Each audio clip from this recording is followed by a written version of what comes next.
Hello friends. Tonight we are not going to scale a mountain, or uncover a lost tomb, or examine the intricate politics of a forgotten dynasty. No, tonight's journey is much quieter, much slower. We are going to trace the path of a single leaf through centuries of steam and silence, to understand the slow, meditative journey of the first tea masters in China.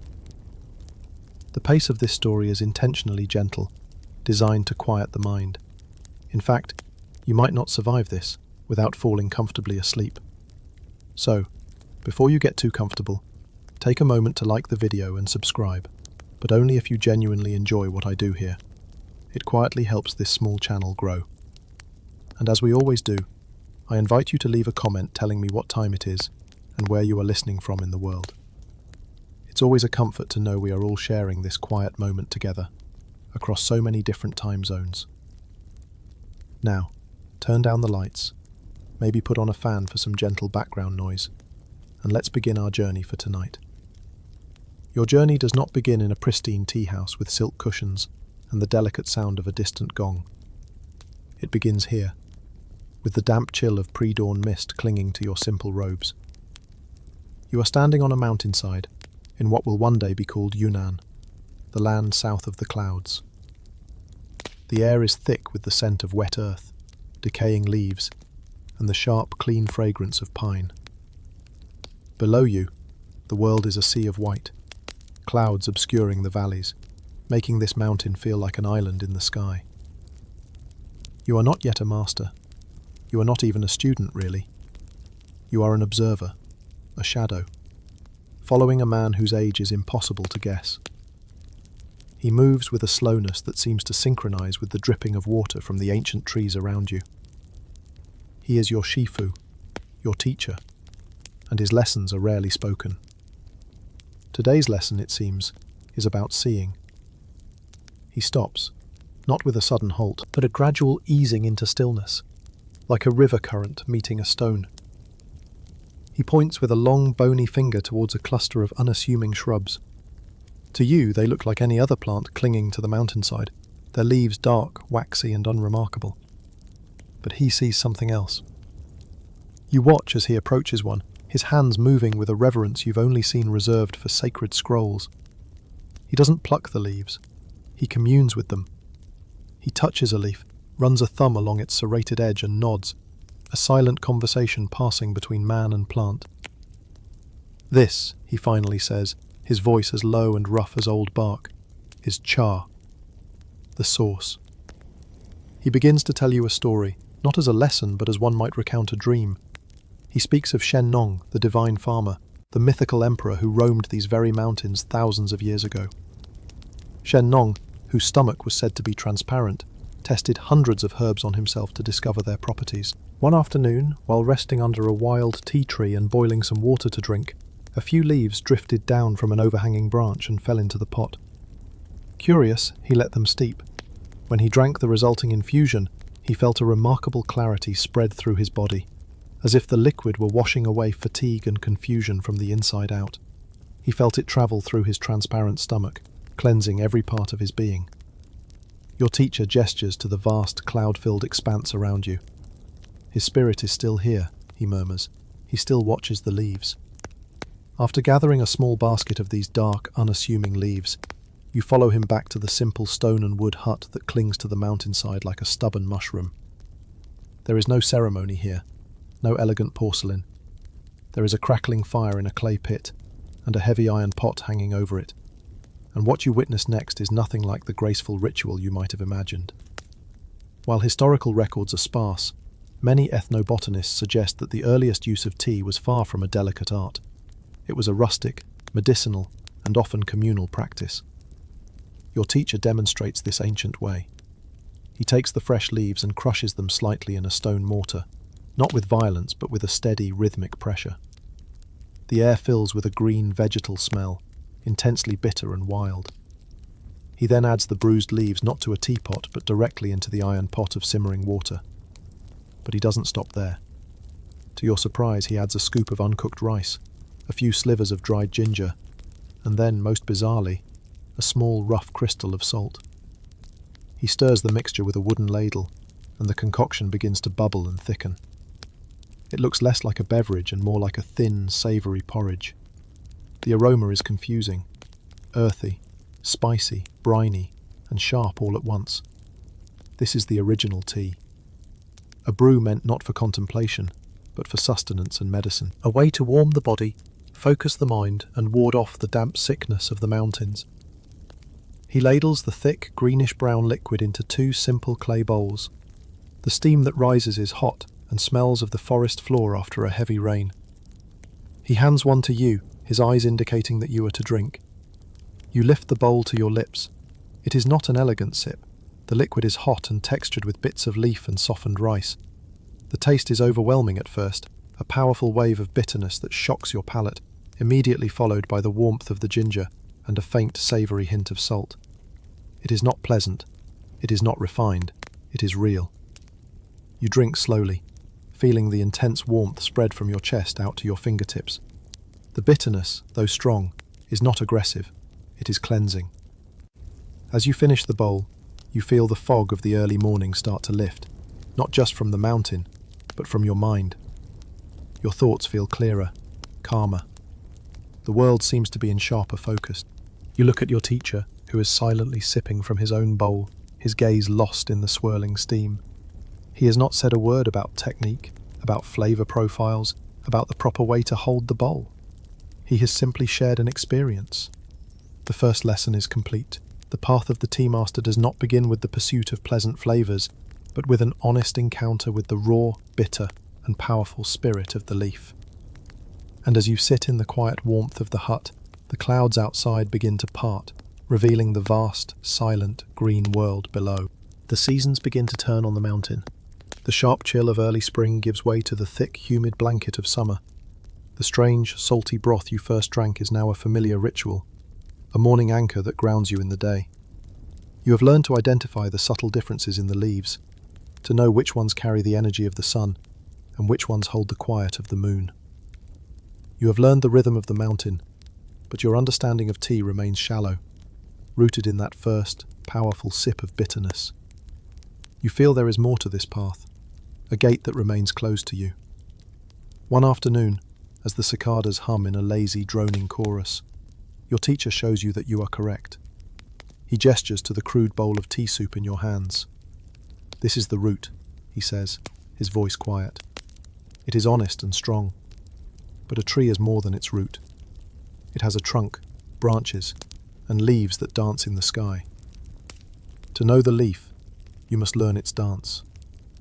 It's a common misconception that great artistic movements are leaderless, that they emerge from the ether like morning mist. But in the world of Tang Dynasty tea, many historians point to one pivotal, almost solitary figure who transformed the drink from a rustic folk medicine into a sublime art. Your teacher introduces you to this figure not by his given name, but by his legacy. From a worn leather pouch, he unrolls a delicate scroll of copied manuscript. "The tea sage," he says, his finger tracing the elegant characters. He did not invent tea. He simply listened to it more closely than anyone else, and he wrote down what the leaf told him. The scroll is a copy of the Cha Jing, the classic of tea. As your teacher reads passages aloud, you realize this is not a simple recipe book. It is a work of profound philosophy, a manual for an entire way of life. The sage, Lu Yu, had codified the entire process, elevating it to an art form on par with calligraphy and poetry. And central to his teaching was this: the leaf is only the beginning. To truly honour it, you must create a worthy stage for its performance. You must forge the tools of the ritual.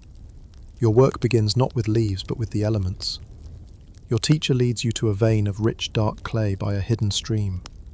For days your hands are covered in it as you learn to knead, shape, and fire a small, elegant stove, a brazier. It is a frustrating process of trial and error. Your first attempts crack in the fire or sit lopsided. Your teacher watches in silence, offering no praise, only a quiet nod when after a dozen failures you create one that is balanced.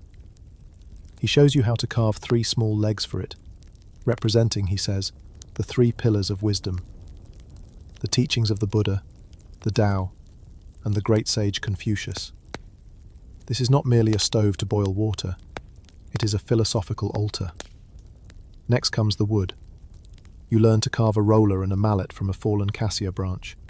The wood so fragrant it makes your eyes water. With these tools you learn to press the freshly picked and withered leaves into dense, round cakes.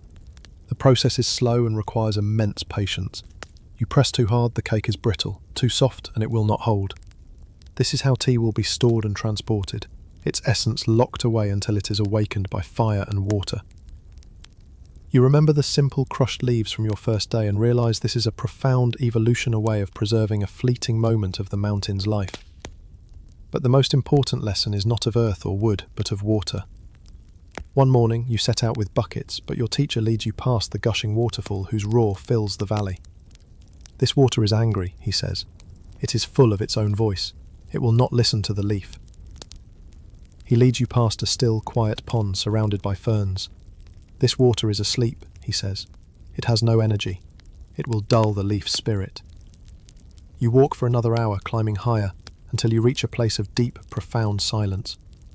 Here, in a grotto shielded by ancient, moss-covered stones, water does not flow. It emerges. It weeps from the heart of the mountain, seeping through cracks in the rock and dripping one slow, clear drop at a time into a small, stone-lined basin. The only sound is that musical, patient plink, plink, plink. This, your teacher whispers, as if not to disturb the sanctity of the place, is living water. It is clean and slow. It is humble. It will carry the voice of the tea without shouting over it. You fill your ewers with a reverence usually reserved for a temple, understanding for the first time that water is not just an ingredient, it is the chosen messenger for the tea. Back at the hut, with the tools you have helped create and the precious water you have carried, the first true ceremony unfolds. You watch, mesmerized. Your teacher breaks a small piece from a tea cake and toasts it over the brazier's coals until it becomes as fragrant as a roasted nut. He grinds the toasted piece into a fine emerald green powder. He warms the water in the ewer to the point he calls fish eyes, the first tiny bubbles that rise to the surface, ever letting it come to a furious, angry boil.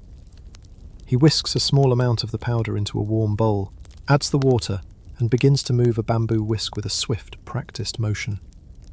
A delicate, creamy foam like jade froth appears on the surface. He hands the bowl to you. The aroma is nothing like the briny soup. It is complex with notes of toasted grain, fresh grass, and a faint, distant sweetness like orchids. You take a sip. The bitterness is still there, a familiar echo of your first taste, but it is now the opening note in a grand symphony of flavour. It is sharp but clean, and as you swallow it melts away, replaced by a lingering phantom sweetness that coats the back of your throat.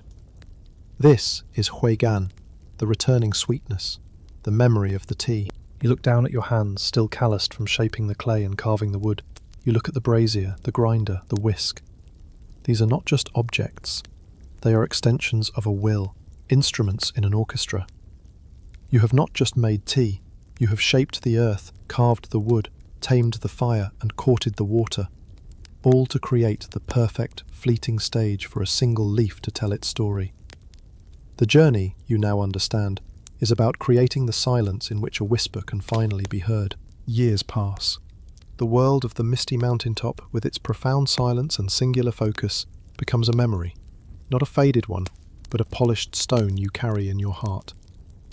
Your journey, guided by your teacher's parting words, has led you down from the clouds and into the world of men. You have travelled to a city renowned not for its armies or its trade, but for its gardens, its libraries, and its poets. Here the energy is different. It is not the wild, untamed energy of nature, but the quiet, focused energy of human intellect and creativity. You find yourself in a place that is neither wild nor truly domestic. It is a scholar's garden, a meticulously designed miniature landscape. Gnarled pines are trained to look windswept, large rocks are placed to resemble mountains, and a placid pond reflects the perfect curve of a weeping willow. The air smells of sweet osmanthus and damp moss.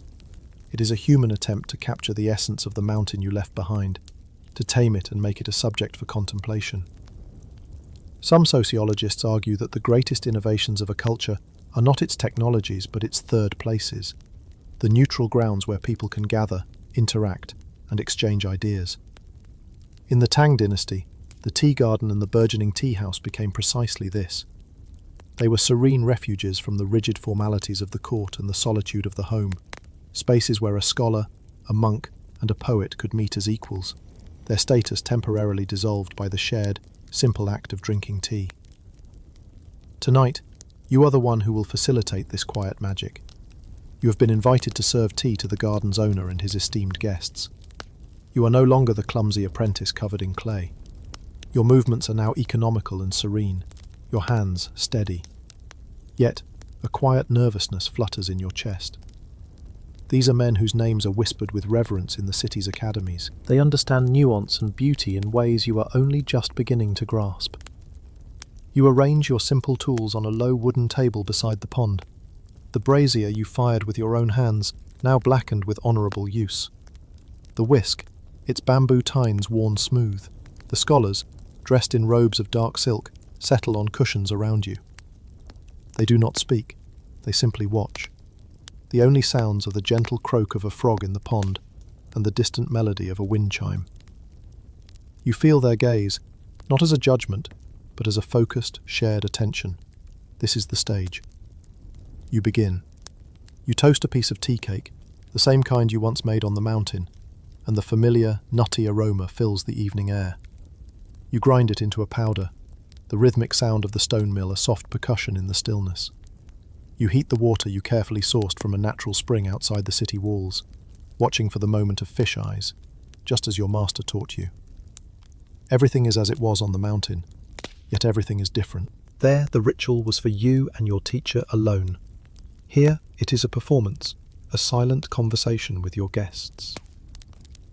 As you serve the first bowls, their jade-green foam luminous in the lantern light, an elderly scholar with a beard as fine as spun silk smiles at you. A steady hand and an honest tea, he says, his voice warm. It has the spirit of the high peaks in it. It reminds me of a game from my youth, a gentle competition. He signals to his attendant, who brings forward an ornate box. From it, the scholar produces his own tea cake and a set of exquisite porcelain bowls. Let us have a round of docha, he proposes. A murmur of approval runs through the other guests.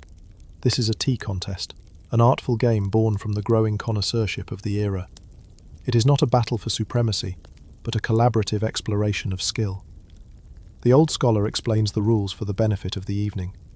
The tea will be judged not only on its complex taste and aroma, but on something more specific, the watermark. After the tea is drunk, the quality of the brew is revealed by how long a trace of foam clings to the sides of the bowl. A fine, stable froth that leaves a lasting mark is the sign of a true master. There is no tension in the air, only a heightened sense of presence. The scholar prepares his tea with the practiced ease of a lifetime of refinement. You prepare yours, your heart calm. You are not thinking of winning.